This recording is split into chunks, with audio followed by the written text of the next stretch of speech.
guys. Hope everyone had a really good spring break.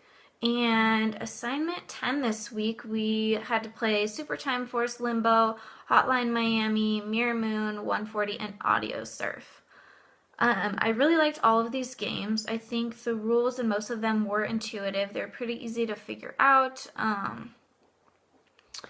Limbo was the one that I actually played. The rest of them I just watched gameplays on. And Limbo, I think, actually uses your personal intuition to figure things out, and you kind of had to use your surroundings to solve your issue that you were having. Like if you couldn't jump high enough to grab the rope and climb up, you had to drag over the little box from the water and all that stuff. So I think all the games were pretty cool, except for Mirror Moon, I think was the one that was the hardest to figure out. I don't really know what the rules were. The goal wasn't defined, and that one was kind of tough.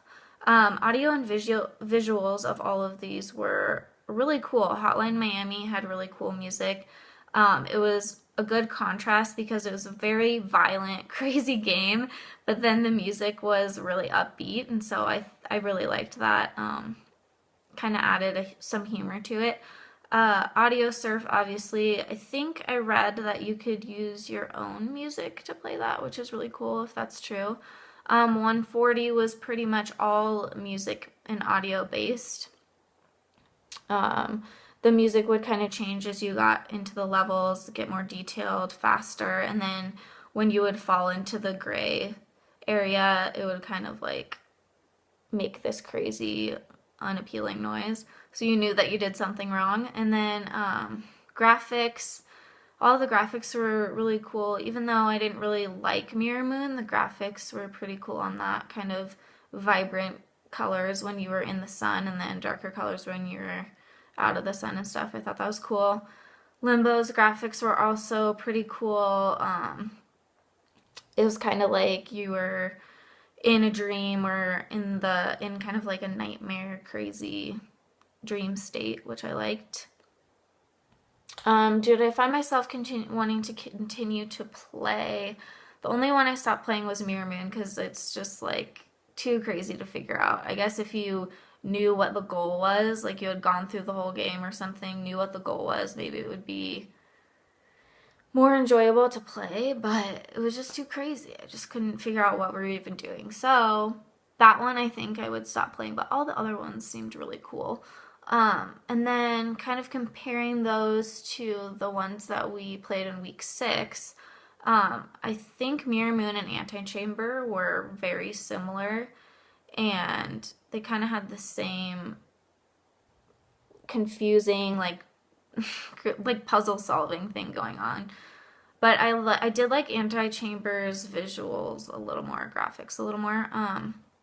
And then Potato Man Seeks the Truth and Half Minute Hero, I think the goals and the rules of those games were all pretty easy to figure out for everybody. I really liked Potato Man Seeks the Truth. I thought that was a cute, fun, easy game, but it did get harder as you went on, so I really like that one. And then the Magic Circle, I'll just talk about Limbo because that's the one I played the demo of, so I'll just talk about the Magic Circle referring to that one. So the first spiral, the largest spiral, represents the Rising Challenge, and I think Limbo definitely had this.